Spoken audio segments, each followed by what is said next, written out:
آپ کی انا سے بڑا ہے؟ کیا کسی کی انا ملک کی ریاست کے مستقبل سے بڑی ہے؟ تو سب سے پہلے تو اس کا جواب دینا چاہیے۔ اور پھر کہتے ہیں پی ٹی آئی نے شرکت نہیں کی، کیا نواز شریف نے شرکت کی ہے؟ اس کا جواب دیں۔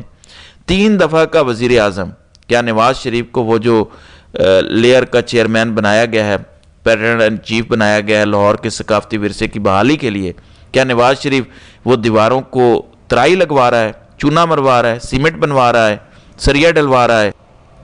پھٹے شٹے اور گو وغیرہ کرنے میں نواز شریف مصروف تھے، کیوں نہیں آئے؟ اگر اتنا ہی سیریس میٹر تھا، پی ٹی آئی والے تو ڈسے ہوئے ہیں نا، عمران خان کا دل زخمی ہو سکتا ہے۔ یہ کون ہیں جن کو نوازا جا رہا ہے، جن کی خاطر پورا نظام تہس نہس کر دیا؟ لاڈلے، جن کے لیے ایئرپورٹوں پہ بائیو میٹرک ہوتے رہے، تاحیات نااہلیاں ختم ہوتی رہیں، جن کی روشنی میں ہارے ہوئے لوگ وزیر اعظم بن رہے تھے، وزیر اعلیٰ بنے ہیں، 70,000 کی لیڈ سے ہارا ہوا شخص ڈاکٹر یاسمین راشد سے وہ وزیر بن گیا، کوئی وزیر دفاع بنا ہوا ہے، کوئی کچھ بنا ہوا ہے۔ تو جس کے لیے سسٹم نے اتنا کچھ کیا، اس کا آنا ضروری نہیں تھا، اس نے تو لفٹ نہیں کروایا، اس نے تو اتنا ضروری نہیں سمجھا۔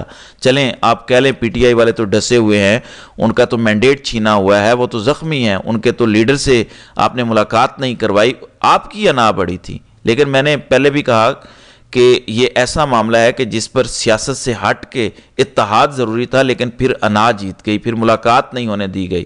تو نواز شریف کو کیا مجبوری تھی؟ کون سا مروڑ اٹھا ہوا تھا؟ کون سا روزہ لگا ہوا تھا؟ اگر وہ آ جاتے اس اجلاس کے اندر تو کون سی قیامت آ رہی تھی؟ پریس کانفرنسز ہو رہی ہیں، چیخیں نکل رہی ہیں کہ فلاں نہیں آیا، فلاں نہیں آیا۔ اب خبر یہ ہے کہ بیرسٹر گوہر اڈیالہ جیل موجود ہیں۔ آج منگل کا دن تھا، ملاقاتوں کا دن تھا، خصوصی ملاقاتیں منگل اور جمعرات کو ہوتی ہیں۔ ابھی تک جب میں ریکارڈنگ کر رہا ہوں ان کی ملاقات نہیں کروائی گئی، مجھے ذاتی طور پر لگ رہا ہے کہ ملاقات نہیں کروائیں گے۔ اور آج عالیہ حمزہ نے بھی گفتگو کی، میں آتا ہوں جو پارلیمنٹ کے اندر گفتگو آرمی چیف وغیرہ کی جانب سے کی گئی ہے۔ عالیہ حمزہ نے گفتگو کی، انہوں نے کہا کہ ہمارے لیڈر کو بے گناہ جیل میں رکھا ہوا ہے، جو سوچ وہ سوچتا ہے وہی 25 کروڑ عوام سوچتی ہے، 25 کروڑ عوام عمران خان کے ساتھ کھڑی ہے۔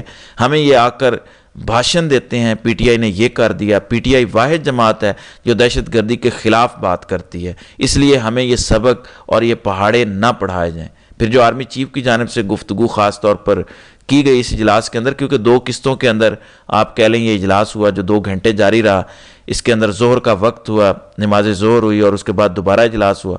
اب آرمی چیف نے جو گفتگو کی، جو ذرائع رپورٹ کر رہے ہیں، کہتے ہیں کہ پاکستان میں حالیہ دہشت گردی کی لہر کے پیچھے بھارتی خفیہ ایجنسی را اور دیگر دشمن قوتیں ملوث ہیں۔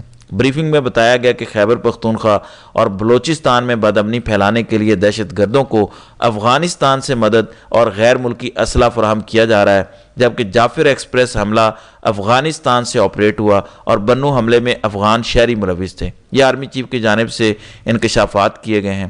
پھر بتایا گیا کہ army chief general Asim Munir نے اجلاس میں واضح کیا کہ پاکستان محفوظ ہاتھوں میں ہے اور سیکیورٹی فورسز دشمن کے ناپاک عزائم ناکام بنانے کے لیے پوری طرح تیار ہے۔ اللہ کرے پاکستان محفوظ ہاتھوں میں ہی ہو، اور پاکستان کو محفوظ ہاتھوں میں ہونا ہی چاہیے۔ لیکن یہ ضد، یہ اناج جیت چکی ہے۔ اور آج کا اجلاس بے شک بریفنگ اور ساری چیزیں ہوئی ہیں، لیکن ملک کی ایک بڑی نمائندہ جماعت اس اجلاس کے اندر شریک نہیں ہوئی۔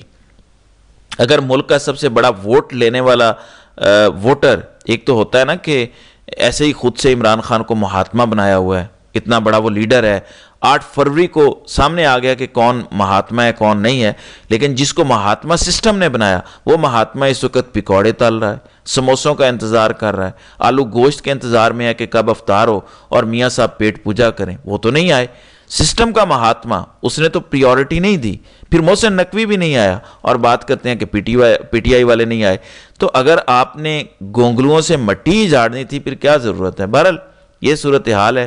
اس اجلاس کے اندر پھر کیا بڑے فیصلے ہوتے ہیں، یہ یا فارم 47 والی جو حکومت ہے اس کی جانب سے کتنی اس کی حمایت کی جاتی ہے اور کس طرف صورتحال جاتی ہے۔ بہرحال یہ پروپیگنڈا تو اب 3-4 دن چلے گا کہ دیکھو ریاست سے سیاست بڑی ہو گئی ہے، اور اسی طرح سے جو ان کیمرہ بریفنگ دی گئی ہے اس کے حوالے سے آہستہ آہستہ خبریں آگے نکل کر سامنے آتی جائیں گی۔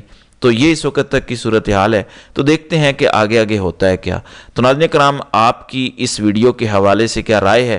آپ اپنی رائے کا اظہار کامنٹ سیکشن میں ضرور کیجیے گا۔